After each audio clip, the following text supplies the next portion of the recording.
이번 주제는 교파들의 등장입니다. 1600년대 많은 개신교의 교파들이 등장하기 시작합니다. 교파들은 그 전에 없었느냐? 1500년대, 1517년, 여러분 그 연도는 외우셔야 됩니다. 1517년, 마르틴 루터가 95개조 반박문을 붙이면서 종교개혁이 시작이 됐죠. 그래서 그때 루터파라고 하는 교회가 탄생되기는 했지만 종교개혁은 단지 루터파라고 하는 한 분파를 탄생시켰다기보다는 이 자체가 곳곳에 큰 영향을 주었기 때문에 종교개혁 운동을 일으켰다, 이렇게 말을 할 수 있습니다. 마찬가지로 루터 이후에 20년이 지나서 존 칼빈이라는 인물이 스위스 제네바에서 종교개혁을 일으켜내는데, 칼빈에 의해서 장로교회가 나오기는 했지만 역시 칼빈의 신앙과 신학은 장로교회뿐 아니라 회중교회, 청교도, 그리고 자유교회, 그 이후에 유럽과 미국에 생성되는 많은 교파들에게도 신학적인 영향을 주게 됩니다. 자, 그러므로 종교개혁은 1500년대에 하나의 거대한 운동이었다, 우리가 이렇게 얘기할 수 있고, 그럼에도 불구하고 교파로 말을 하자면 1500년대에는 루터파, 장로회파라는 이런 루터교회, 장로교회라는 가장 오래된 교회들이 탄생된 세기입니다. 그런데 그로부터 100년이 지나 1600년대가 되었을 때 더 많은 교파들이 영국 땅에서 나오기 시작을 하는데요. 1600년대에 나온 교파들을 우리가 보면 1600년대에 침례교회가 조직이 됩니다. 침례교회. 자, 침례교회가 교파로서 이때 본격적으로 나오게 됩니다. 여러분, 종교개혁에 있어서 1500년대에 침례교회가 나오기 전에 메노 시몬스라는 종교개혁자가 있었는데 제세례파라고 불렸죠. 그래서 유아 세례를 받는데 세례받는 사람이 믿음의 고백도 없이 아이가 받는 것은 무효하다, 이렇게 주장을 하며 세례받는 이는 세례받을 시에 믿음을 고백해야 된다, 이렇게 강조를 했고, 또 세례를 받을 때 물에 빠져서 세례를 받는 침례, 세례, 이렇게 뿌리는 예식이 아니라 물에 잠기는 예식이 필요하다라고 강조를 하는 제세례파가 이전에 있었습니다. 그런데 제세례파 그룹이 영국에 와서 오늘날 우리가 침례교회라고 부르는 이 종파가 탄생하게 됩니다. 제세례파의 기본 신조가 절반이 있고요. 장로교회 칼빈주의 신앙이 또 절반이 섞이면서 오늘날 우리가 침례교회라고 부르는 이러한 교파가 1600년대에 탄생했다, 이렇게 말을 할 수 있습니다. 교파의 등장, 1600년대에 등장한 가장 오래된 교회 중에 하나죠. 침례교회는요. 그리고 1640년경에 이제 퀘이커라는 교파가 등장을 합니다. 퀘이커. 여러분, 퀘이커라는 말은 사실 여러분이 아는 단어입니다. 이 퀘이크라는 말이 earthquake이라는 말 아시죠? 지진이 땅의 흔들림이라는 뜻이잖아요. 땅은 earth 아닙니까? earth, E-A-R-T-H. 그 다음에 quake, earthquake니까 지진이라고 부르죠. 이 quake, 흔들리는 거. 땅이 흔들린다. 이 quake라는 말이 흔들린다는 뜻인데, 퀘이커 교도는 어떤 체험을 강조하는 그룹이었어요. 그래서 이들은 어떤 하나님의 큰 깨달음이 왔을 땐 진동의 은사, 오늘날 뭐 흔히 막 진동의 은사 이런 거를 얘기하는 분들이 있는데, 그러한 것을 표출하고 체험했던 그룹이다, 이래서 퀘이커라고 부릅니다. 이런 그룹들이 영국 안에서 나오기 시작하는데요. 자, 이것은 무엇을 의미하냐면 이제 1600년대에 이르러 개신교회는 드디어 다양성 있는 교회가 됐다, 이렇게 말을 할 수 있습니다. 다양한 교회가 됐다, 이렇게 얘기를 할 수 있어요. 이 퀘이커 교도들은 사실상 당신 떠는 체험했어? 당신은 했어? 라고 이야기하는 그런 어떤 진동의 체험만 강조하는 그룹은 아닙니다. 사실상 퀘이커가 진짜 강조한 것은 내적인 빛, 조명이라고 하죠. 하나님께서 우리 안에 어떤 깨달음을 주셔서 우리 안이 빛이 가득해지는 것, 그것을 추구하는 그룹이에요. 그런데 사실상 이 퀘이커의 그룹은 한 면에 있어서 지금까지 보지 못했던 어떤 새로운 방식의 신앙 공동체의 출현이었어요.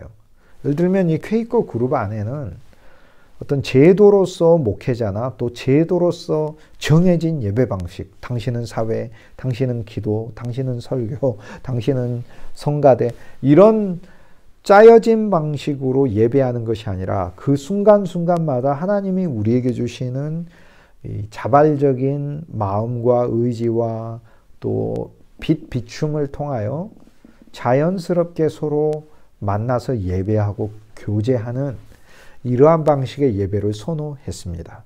즉 비조직적인 기독교 공동체를 지향했다, 이렇게 얘기를 할 수 있는 거죠. 그래서 이런 방식은 이후에도 마찬가지로 영향을 많이 줍니다. 우리도 현대교회도 퀘이커의 한 면에 있어서 영향을 받았어요. 여러분 예배 드릴 때 보세요. 어떤 예배는 굉장히 포멀하잖아요. 형식과 순서가 딱 갖춰져 있잖아요. 그런데 또 어떤 예배는 사실 형식 갖춰지지 않고 청년부, 대학부 예배할 때 앞에서 그냥 찬송하며 또 하나님께 우리의 열정을 보여드리고 또 기쁘고 즐거운 마음으로 모두 다 합심해서 기도를 하면서 또 갑자기 누가 말씀을 전하는 것도 공식적으로 소개를 하고 또 어떤 사람 나올 때 박수도 하고 모두 다 가지런히 앉아있고 이런 거 없이도 또 말씀이 그 순간에 자연스럽게 전해주고 또 기도 끝나는 것도 각자 알아서 기도가 끝나기도 하고 하는 그런 자발성 있는 예배가 요즘 유행이잖아요. 근데 그게 바로 사실 퀘이커적인 요소들의 한 영향을 받은 것이다, 이렇게 얘기할 수 있습니다. 물론 이제 그런 예배를 드릴 때 우리는 퀘이커의 영향을 받았어, 이렇게 생각은 못하겠지만 사실 이런 기독교 신앙의 자발성에 대하여 가장 먼저 눈을 떴던 그룹이 퀘이커 교도다, 이렇게 얘기를 할 수 있어요. 퀘이커 교도가 나왔고요. 그 다음에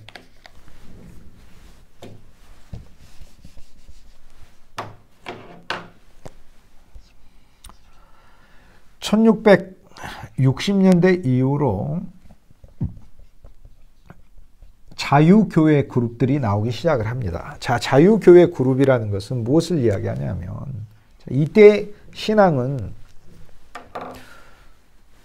특히 영국에 있어서는 유럽도 마찬가지고요. 국가교회 시스템입니다. 예를 들어 스페인은 다 카톨릭입니다. 영국은 전부 다 개신교적인 성향을 띤 국가교회입니다. 그것을 줄여서 성공회, 거룩한 교회, 거룩한 교회란 뜻이죠. 그래서 성공회라고 부릅니다. 그런데 영국의 역할이 중요했던 것은 제가 지난 시간에 이미 말씀드렸어요. 그것은 바로 영국이라는 나라가 가지는 세계사적 위치 때문에 그렇다. 이제 머지않아서 영국은 3개 대륙에 걸쳐서 영토를 소유하게 되면서 세계 최강국의 위치를 갖게 되니까 자연스럽게 영국의 영향력이 확대되는 건 영국 안에 있는 교파들도 그만큼 퍼지게 되어 있는 것입니다. 그래서 영국에 어떤 교회와 어떤 신앙들이 있었는가가 그 이후에 영국이 차지하고 있는 많은 그런 지역들의 신앙에 그대로 영향을 주는 것이죠. 이것은 오늘날도 마찬가지입니다. 여러분, 하나님이 왜 우리 민족을 세우시는지 아세요? 우리 민족이 문화에 있어서 한류, 음식에 있어서도 그렇고, 이번에 그런 이 문화나 또 음악 이런 측면만이 아니라 우리 민족의 우수성은 이 거대한 이 전염병 시대에 있어서도 우리 민족의 우수성이, 탁월성이 세계에 알려졌고, 이 과학 기술은 말할 것도 없고요. 각종 전자제품까지, 음식에 이르기까지 우리 한민족의 그 뛰어난 탁월한 능력은 지구 사람들이 새롭게 발견하고 있을 정도다라고 이렇게 이야기할 수 있을 정도입니다. 하나님이 근데 왜 우리 민족을 이렇게 세우실까요? 우리 민족만이 사실 똑똑한 게 아니잖아요. 모든 민족이 다 똑똑하고 모든 민족이 재능이 있잖아요. 그 이유는 하나님이 우리 민족을 향하신 특별한 목적이 있기 때문에 그렇잖아요. 여러분, 전 세계 어느 지역에 어디에 이 몇십 메다 단위로 교회가 있는 곳을 여러분 보셨어요? 우리나라밖에 없습니다. 물론 한 면에서 뭐 부정적인 측면도 있어요. 그렇게 많이 갈라져 있어야 되느냐 뭐 이런 것도 있고 또 난립하기도 하고 하지만 또 다른 면에 있어서는 그만큼 종교적이고 신앙적인 추구가 많은 민족이다. 그거예요, 우리 민족이. 그리고 전 세계에 가장 많은 선교사를 파송해서 복음을 전하게 하고 있고 이제 그런 측면에서 볼 때 오늘 우리나라의 기독교가 성장하고 또 우리나라에 있는 기독교가 어떤 성격을 갖는가가 동남아시아 그리고 향후에 아프리카 나아가 중동 지역에까지 우리 민족이 선교의 대국이니까 우리 민족이 선교하니까 어떠한 교회가 세워지는가에 큰 영향을 미칠 수밖에 없는 것이죠. 그러므로 여러분도 나의 신앙은 나의 신앙만이 아니라 내가 어떤 믿음과 어떤 마음과 어떤 영, 마음은 나 차원이고 영은 하나님께서 나한테 주시는 내 안에 깊숙한 나의 어떤 특질이죠. 그것까지 총체적으로 이것이 어떻게 모습을 갖느냐, 어떻게 조성되느냐에 따라 사실 여러분들이 앞으로 만나게 될 수많은 하나님의 사람들의 영적인 특질까지도 영향을 끼칠 정도로 연관되어 있다고 이야기할 수 있습니다. 그러므로 사실 지금 여러분의 태도와 믿음은 중요한 것이다. 이렇게 얘기를 할 수 있죠. 여기 이런 것이죠. 쉽게 얘기하면 어머니가 어떤 마음을 갖고 어떤 생각을 가지고 사느냐가 자식에게 그대로 영향을 주는 것이다. 그겁니다. 아버지는 나태한 모습과 그릇된 모습을 보이면서 아들에게 너는 왜 이러니 이렇게 얘기할 때 그 언어가 힘이 있나요? 그렇지 않잖아요. 그런 것처럼 오늘 여러분도 마찬가지예요. 지금의 여러분이 믿음 안에 있고 하나님을 순수히 좋아하고 또 세상에 있는 어떤 요소들보다는 하나님 안에 있는 부분들을 더 새기면서 나아가고 여러분의 꿈을 가지고 할 때 그때 하나님께서는 여러분을 위해 준비해 놓으신 하나님의 성도들이 있거든요. 그들이 동일한 신앙적인 영향을 받을 수밖에 없다. 이제 그런 이야기입니다. 자, 이때 영국에는 영국이 국가교회를 통제하는 게 많았는데 자유교회라는 게 생겨나서 영국의 국가교회로부터 통제에 벗어나고 싶어 했어요. 그래서 이러한 교회들을 국가의 강제적인 어떤 정책, 이러한 많은 형식적 요소에 거부하는 교회다라고 사람들에게는 알려져 있습니다. 소위 비국교주의자라는 말로도 쓰입니다. 국가교회는 목회자도 국가에서 정해놨고요. 내가 다닐 교회도 국가에서 정해놨어요. 그리고 심지어 내가 어떤 모임을 갖고자 할 때도 국가의 승인이 없이는 안 돼요. 그리고 국가에서 정해놓은 예배 시간에만 와야 되는 거예요. 그런데 자유교회는 신앙의 영역이 자유에 있다는 거예요. 내가 더 추구하고 싶으면 추구하고 내가 원하는 사람을 목회자로 모시고 또 좋아하는 성도들끼리 또 하나님의 신앙 공동체로 이뤄나갈 수 있도록 그런 신앙의 자율성에 대하여 더 큰 권한을 요구했습니다. 그들이 바로 자유교회예요. 자유교회가 나오면 핍박 많이 받겠죠. 퀘이커도 핍박 많이 받고 침례교회도 역시 마찬가지로 핍박을 많이 받습니다. 그래서 교파들은 이때 나오지만 핍박은 많이 받는다 이렇게 얘기를 할 수 있어요. 핍박은 1600년대에 있어서 영국에 있어서 즉 핍박이라는 건 이제 법적으로 금지하고 못 모이게 하고 이러는 것이죠. 그러면 어떤 일이 일어날까요? 영국에서 계속 그렇게 하면 두 가지가 일어나겠죠. 항쟁하거나 그래서 실제 항쟁이 일어나요. 영국 안에서. 물론 이들이 폭력투쟁했다는 뜻은 아니고 영국 내에서 명예혁명, 청교도혁명, 명예혁명 이런 혁명들이 일어나면서 나중에는 이런 그룹들이 자유를 얻게 됩니다. 그리고 영국 내에 있어서도 어떤 자신들의 신앙 공동체를 유지할 수 있게 돼요. 또 다른 측면에서 영국 내에서 그런 자유를 얻기까지 긴 시간을 필요로 해요. 영국의 신앙의 자유가 1688년 명예혁명이 일어났을 때 1688 명예혁명이 일어났을 때 이때 비로소 많은 사람들이 자신들이 원하는 신앙 공동체를 이룰 수 있게 되는데 이 이전까지는 이것이 불법이었었어요. 어떤 교파든지 혹독한 시련의 시기를 거칠 수밖에 없었어요. 1688년 이후로 영국의 교회들은 또 신앙 공동체들은 각자의 길을 모색하게 됩니다만 이때까지는 고난이 있기 때문에 그럼 어떻게 할까요? 다른 나라로 가겠죠. 그래서 미국 땅에서 신대륙에서 이런 교파들이 급속히 성장하게 되는 것입니다. 그러므로 오늘날 우리가 알고 있는 개신교의 어떤 교파들은 영국 땅에서 시작했으나 미국에서 꼽히게 됐다라는 것이죠.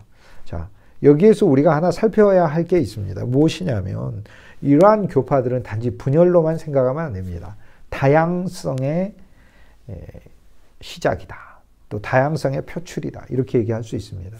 여러분 신앙은 여러분이 어떤 생각을 가지고 있는 것을 절대적으로 고집하면 안 됩니다. 그리스도 예수만이 절대이고요. 주 예수님 아닌 우리들은 어떤 생각이나 우리가 가지고 있는 관념들은 언제나 주님 앞에 부족하고 또 나약하고 그 자체로 모자람이 있으면 하나님 앞에 고백할 줄 알아야 해요.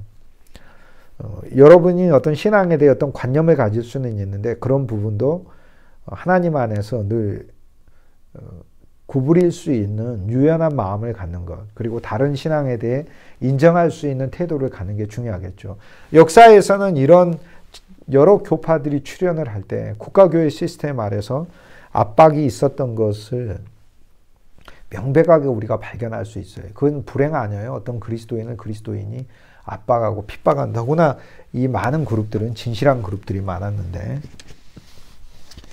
그래서 이제 그런 우를 오늘날 우리들은 사역에 있어서 범하면 안 되겠죠. 이제 그런 측면에서 오늘날 우리들도 신앙의 다양성을 나름대로 인정할 줄 아는, 물론 뭐 아무 것이나 다 허용하자는 그런 것은 아니지만 가능하면 여러분에 있는 영적인 마음의 그릇, 인격의 그릇, 여러분 존재의 그릇, 신앙의 그릇을 조금 더 많이 빌려놓기를 여러분에게 권면을 합니다.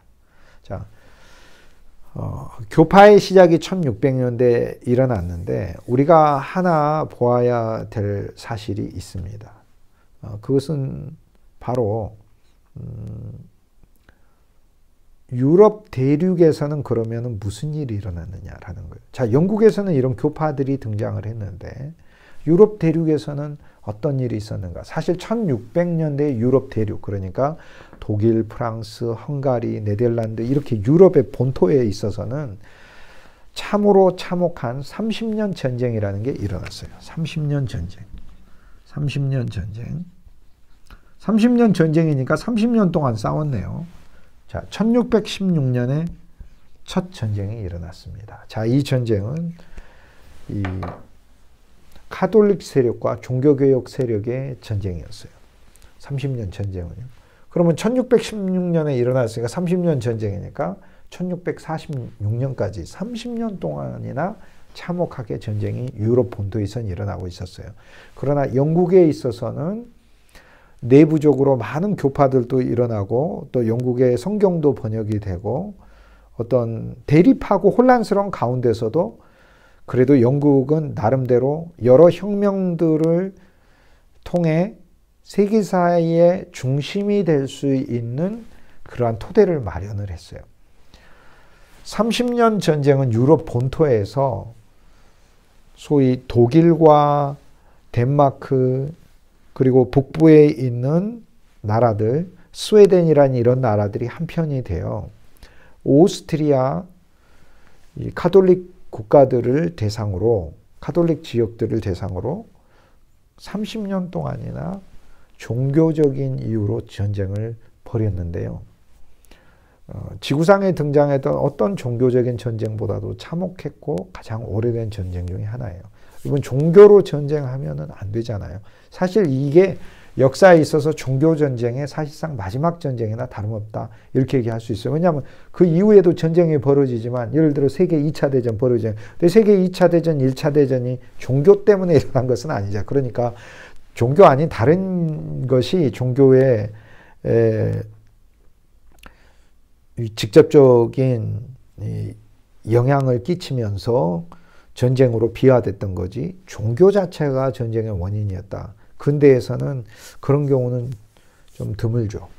30년 전쟁, 1616년에 일어난 이 전쟁은 유럽 본토에 있어서 많은 나라들이 독일, 덴마크, 스웨덴 이런 나라들이 한편이 되고, 그리고 가톨릭 교도들의 그런 영토들이 오스트리아 그리고 독일 남부에 있는 가톨릭 영주들이 또 한편이 돼서 큰 비극의 그런 역사를 썼던 기간이다. 이렇게 말을 할 수 있습니다. 자, 저는 이거를 보면서 다 혼란스러워요. 유럽 대륙도 혼란스러워요. 전쟁으로. 그리고 영국도 똑같은 시기에 혼란이 있고 혁명이라고 부르니까 혼란이 있어요. 그런데 소득이 있는 혼란이 있어요. 소득이 있는 혼란은 역사를 바꾸어내고 진취적인 혼란인 거예요. 30년 전쟁은 사실 진짜 무익한 전쟁이에요. 제가 이 얘기를 하는 이유는 뭐냐면 이건 어떻게 역사에서 이 전쟁을 통해서 우리가 진짜 무엇인가 얻었다라는 것을 말할 수 없는 전쟁이에요. 30년 전쟁의 원인이 뭐였냐면 가톨릭 지역, 개신교 지역에 있어서 개신교가 확산되고 가톨릭은 거꾸로 개신교 지역을 가톨릭으로 되돌리려고 하니까 개신교 지역에 헝가리나 이 체코 같은 지역에 개신교 복음이 들어가면 이 지역을 거꾸로 가톨릭으로 바꾸려고 하고 그 주민들은 가톨릭으로 안 가려고 하고 그 상층부하고 갈등이 일어나고 이 전쟁이 귀족 간의 전쟁으로 벌어지고 귀족의 여러 그룹들이 한꺼번에 결탁을 하게 되면 국가 간의 전쟁으로 벌어지게 되고 한 개 국가가 아니라 여러 국가들이 세력을 이루면은 세계적인 대전이 되잖아요. 그러니까 종교 전쟁이 작은 마을에서 일어난 게 유럽 전체 본토로 확장된 게 30년 전쟁인데 30년 전쟁 결론이 뭔 줄 아세요? 그냥 전쟁 이전의 상태로 되돌아가자였어요. 전쟁 이전의 상태로 쉽게 얘기해서 그냥 가톨릭은 가톨릭 지역으로 있고 개신교는 개신교 지역으로 있자라는 게 전쟁의 결론이에요. 무엇 때문에 전쟁을 하냐고요. 무익한 전쟁에 있다는 걸 보여주기 위해서 하나님이 세웠다라고 우리가 이야기하기엔 너무나 소모적이고 비극적인 것이었다. 이렇게 얘기를 할 수 있어요. 1616년에 이 벌어진 30년 전쟁, 유럽 본토에 있는 30년 전쟁과는 전혀 별개로 영국에 있어서는 혼란이 있고 혁명이 2번이나 일어나고 또 많은 사람들이 역시 죽어가기도 했지만은 그럼에도 불구하고 역사를 발전시키는 결과를 가져왔다. 또 많은 교파들을 내었고 이 교파들이 세계에 확산되었다라는 것입니다. 자, 이걸 통해 제가 여러분에게 이제 고민하고 싶은 게 그런 겁니다. 여러분과 저도 마찬가지예요. 우리도 혼란이 있어요. 그런데 여러분, 우리의 혼란이 있고 갈등이 있지만 소득이 있는 혼란이 되고 소득이 있는 갈등이 되도록 우리에겐 지혜가 필요합니다. 그런데 이제 우리 스스로는 지혜가 없죠. 그러나 그리스도 예수가 지혜가 되시기 때문에 하나님의 말씀 안에서 여러분이 우리들의 삶을 하나님께 맡기며 또 기도라는 무기가 있잖아요. 하나님 우리의 삶이 소득 있게 해 주십시오라고 구하고 또 믿음이란 무기가 있잖아요. 반드시 하나님이 나와 함께 하셔서 내 삶을 열매 있게 하실 것이다 라고. 그리고 찬송이라는 무기가 있잖아요. 당신의 삶에 열매 맺히기를 내가 축복한다. 그런 찬양처럼 하나님께서 우리의 삶에 반드시 갈등과 어려움과 고난이 있지만 혼란도 있지만 소득이 있게 하시기를 원한다라는 그런 찬송으로 날마다 생활했으면 좋겠다. 저는 그렇게 생각을 합니다. 1500년대, 1600년대는 유럽은 이런 새로운 사상이 들어와서 내적으로는 많은 개혁들이 일어나고 또 분파들이 일어나고 영국에서 민주주의가 나오고 새로운 세계 질서도 뒤바뀌는 그런 시대였습니다. 1500년대, 600년대. 이때 신대륙도 발견하죠. 크리스토퍼 콜럼부스가 1492년에 신대륙을 발견하고 그리고 머지않아서 한 세기 이내의 신대륙에서는 유럽의 수백만의 사람들이 그곳에 정착해서 살게 되었습니다. 이제 신대륙은 더 이상 신대륙이 아니고 유럽 사람들이 건너가서 살게 되면서 유럽의 문화가 그대로 이식되고 확장되었습니다. 1500년대는 이 외적으로도 그렇게 크게 확장된 시대다. 이렇게 말을 할 수 있습니다. 자, 신대륙이 발견이 되고 신대륙에 유럽의 사람들이 많이 가서 살게 됐으니까 여기에 신대륙, 즉 우리가 흔히 신대륙 하면 남미와 북미를 가리키는 거죠. 그래서 북미, 북쪽에 미국과 캐나다, 그리고 남미 오늘날 우리가 뭐 에콰도르, 볼리비아, 페루, 칠레, 아르헨티나, 브라질 이런 나라들 그대로 이식되는 신앙은 유럽을 그대로 본따게 되겠죠. 그래서 유럽의 카톨릭 국가가 남미에 가서 지역을 장악하면 카톨릭 신앙이 들어가고, 영국이 차지하는 땅에는 영국의 교파들이 그곳에 그대로 이식되겠죠. 그게 남미의 신앙에도 그대로 영향을 끼치게 됩니다.